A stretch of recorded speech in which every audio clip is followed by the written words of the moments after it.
Olá, sou o Bruno e vou apresentar uma parte do nosso trabalho no PIBIC, que é basicamente um dispositivo de identificação de tom das asas do mosquito usando modelos matemáticos.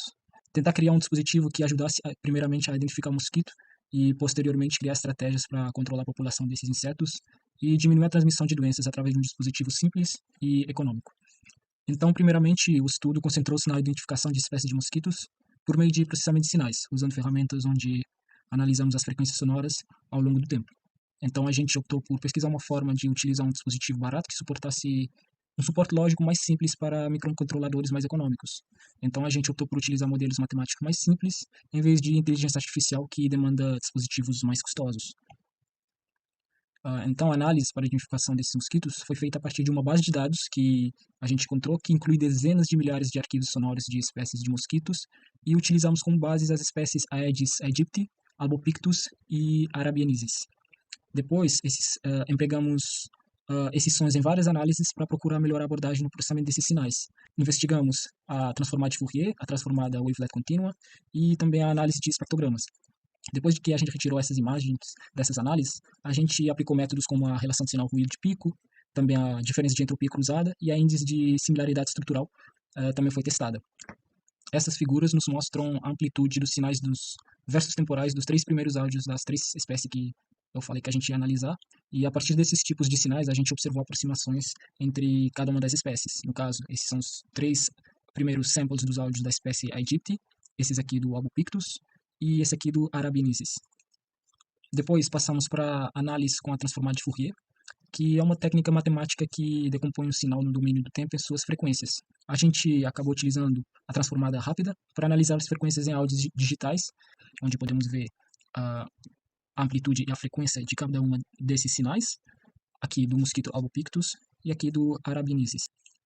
Depois fizemos a análise com a transformada wavelet, que são funções matemáticas que são projetadas para capturar características locais e globais de um sinal. Diferente da transformada de Fourier, ela consegue obter informações boas tanto no domínio do tempo como na frequência. Essas são as imagens de frequência pelo tempo das amostras de áudio por wavelet dos sinais de cada espécie, aqui do Aegypti, do Albopictus e aqui do Arabiensis. E após considerar essas imagens dos áudios, foi aplicado o método do erro quadrático médio. Podemos notar que quanto menor for o resultado, maior será a similaridade entre as espécimes de cada amostra.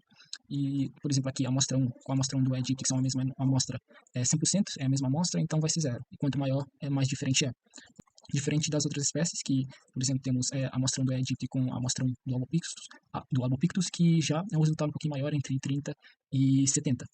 O mesmo acontece para a espécie Arabiensis com a Aegypti, só que temos algumas peculiaridades aqui na amostra 2 e 3 com a amostra 1 do Aegypti. Não foi um resultado tão bom. Passamos então para a análise de espectrogramas, que são representações visuais que descrevem como a energia das diferentes frequências varia ao longo do tempo em um sinal sonoro.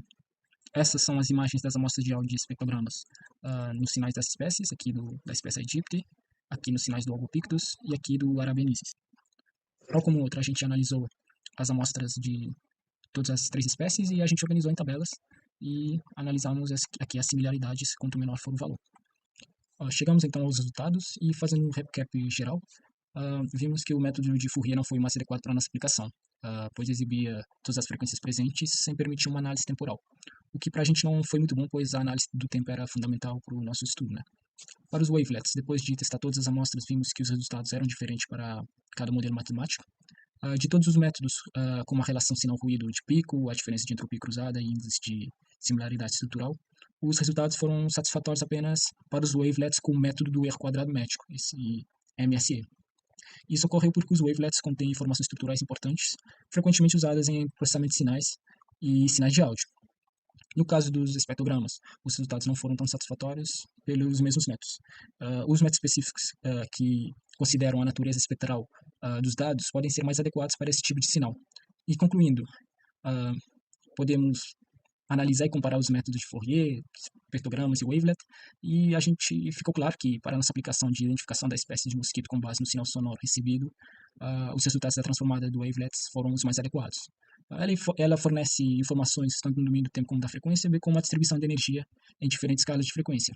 E eu e o Emanuel e o Johnson, que também o professor Gerardo do Piso, depois de todo esse estudo, a gente ficou tensionado a partir para uma sofisticação desse dispositivo no futuro. Muito obrigado pela atenção.